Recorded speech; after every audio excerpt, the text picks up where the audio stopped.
Hello আমার প্রিয় ছাত্রছাত্রী বন্ধুরা, আমি তোমাদের অমিতাভ স্যার। সবাইকে আমার YouTube channel practical and theory ক্লাসরুমে স্বাগত জানাচ্ছি। দেখো, এখানে এই বিকারটার মধ্যে রয়েছে কিছুটা দুধ, দেখতে পাচ্ছ নিশ্চয়ই। তো সেই যে দুধটা রয়েছে, সেই দুধটা নিশ্চয়ই কারো খেতে খুব একটা ভালো লাগে না।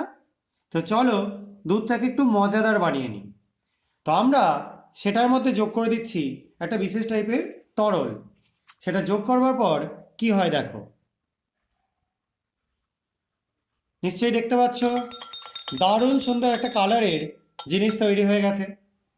এবার নিশ্চয়ই কারো কোনো প্রবলেম হবে না এই জিনিসটাকে খেয়ে নিতে। তো চলো এটাকে একটু খেয়ে নেওয়া যায়, কিন্তু খাওয়ার আগে এটাকে অন্য কিছু তো করা যায় কিনা একটু দেখে নেবো নাকি। তো চলো তার পাশের যে জিনিসটা রয়েছে সেটাকে এর মধ্যে ঢেলে দিচ্ছি। দেখো ঢালছি, তার সঙ্গে সঙ্গে দেখতে পাচ্ছ বাবলস উঠে আবার সেই দুধ ফিরে চলে এলো, আবার সেই বিরক্তিকর জিনিস। আর কিন্তু এটাকে সহজে এখান থেকে সরানো যাবে না। তো কি হলো, কি করা হলো সেটা নিয়ে একটু আলোচনা করে দিই।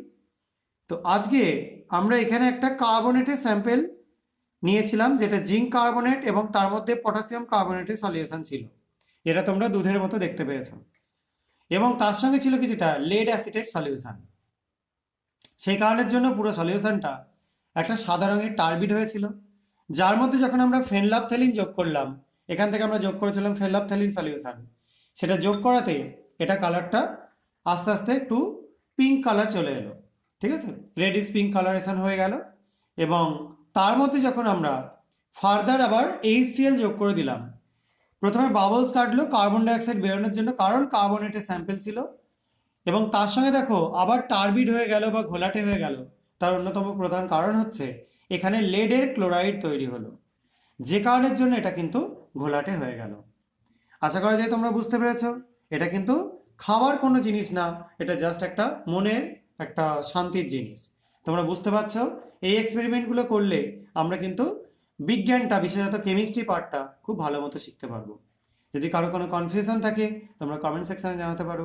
এই ভিডিওগুলো ভালো লাগলে এগুলোকে শেয়ার করো বন্ধুদের মধ্যে, এবং চ্যানেলটা সাবস্ক্রাইব করে আমার পাশে থেকো।